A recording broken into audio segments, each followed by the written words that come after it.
reviews of Iraqi personnel indicate that this contract will not be executed. However, they have concluded that the replacement of foreign procurement with domestic magnet production seems reasonable from an economic point of view. In addition, the training and experience acquired by Iraq in pre-1991 period make it likely that Iraq possesses the expertise to manufacture high-strength permanent magnets suitable for use in enrichment centrifuges. The IAEA will continue, therefore, to monitor and inspect equipment and materials that could be used to make magnets for enrichment centrifuges. With regard to uranium acquisition, the IAEA has made progress in its investigation into reports that Iraq sought to buy uranium from Niger in recent years. The investigation was centered on documents provided by a number of states that pointed to an agreement between Niger and Iraq for the sale of uranium between 1999 and 2001. The IAEA has discussed these reports with the government of Iraq and Niger, both of which have denied that any such activity took place.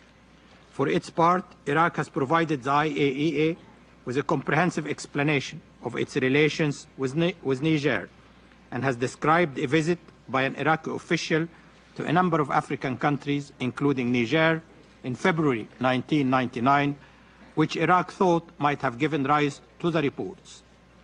The IAEA was able to review correspondence coming from various bodies of the government of Niger and to compare the form, format, contents, and signature of that correspondence with those of the alleged procurement-related documentations.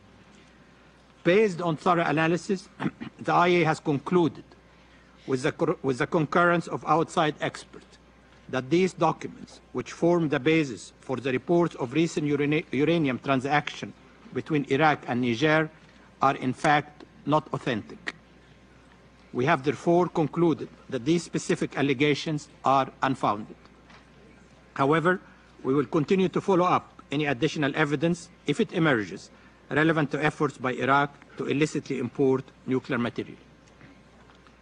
Many concerns regarding Iraq's possible intention to resume its nuclear program have arisen from Iraq procurement efforts reported by a number of states. In addition, many of Iraq's efforts to procure commodities and products, including magnets and aluminum tubes, have been conducted in contravention of the sanctions control specified under Security Council Resolution 661 and other relevant resolutions.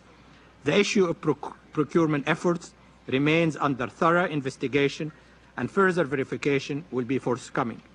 In fact, an IAEA team of technical experts is currently in Iraq, composed of custom investigators and computer forensics specialists, which is conducting a series of investigations through inspection at trading companies and commercial organizations aimed at understanding Iraq's pattern of procurement. Mr. President, in conclusion, I'm able to report today that in the area of nuclear weapons, the most lethal weapons of mass destruction, inspection in Iraq are moving forward.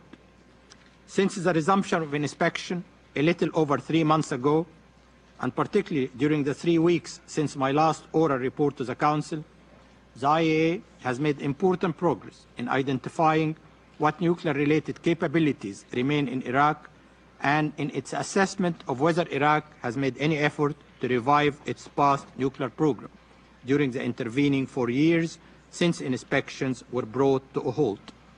At this stage, the following can be stated. 1. There is no indication of resumed nuclear activities in those buildings that were identified through the use of satellite imagery as being reconstructed or newly erected since 1998, nor any indication of nuclear-related prohibited activities at any inspected sites. Second, there is no indication that Iraq has attempted to import uranium since 1990. 3. There is no indication that Iraq has attempted to import aluminum tubes for use in centrifuge enrichment.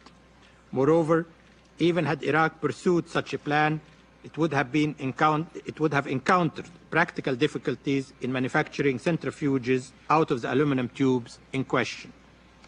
Fourthly, although we are still reviewing issues related to magnets and magnet production, there is no indication to date that Iraq imported magnets for use in a centrifuge enrichment program.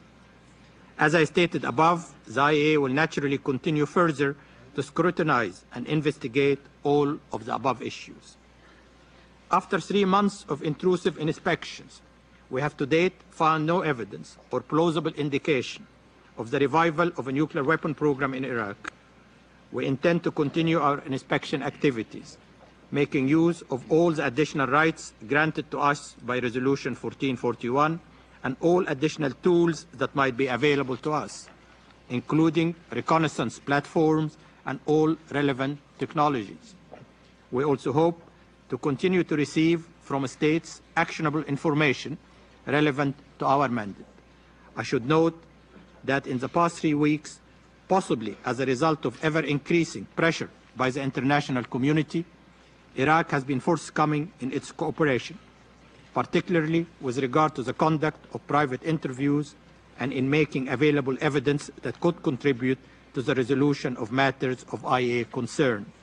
I do hope that Iraq will continue to expand the scope and accelerate the pace of its cooperation. The detailed knowledge of Iraq capabilities that IAEA experts have accumulated since 1991, combined with the extended rights provided by Resolution 1441, the active commitment by all states to help us fulfill our mandate, and the recently increased level of Iraqi cooperation should enable us in the near future to provide the Security Council with an objective and thorough assessment of Iraq's nuclear-related capabilities. However credible this assessment may be, we will endeavor, in view of the inherent uncertainties associated with any verification process, and particularly in the light of Iraq's past record of cooperation, to evaluate Iraq's capabilities on a continuous basis as part of our long-term monitoring and verification program, in order to provide the international community with ongoing and real-time assurances. Thank you, Mr. President.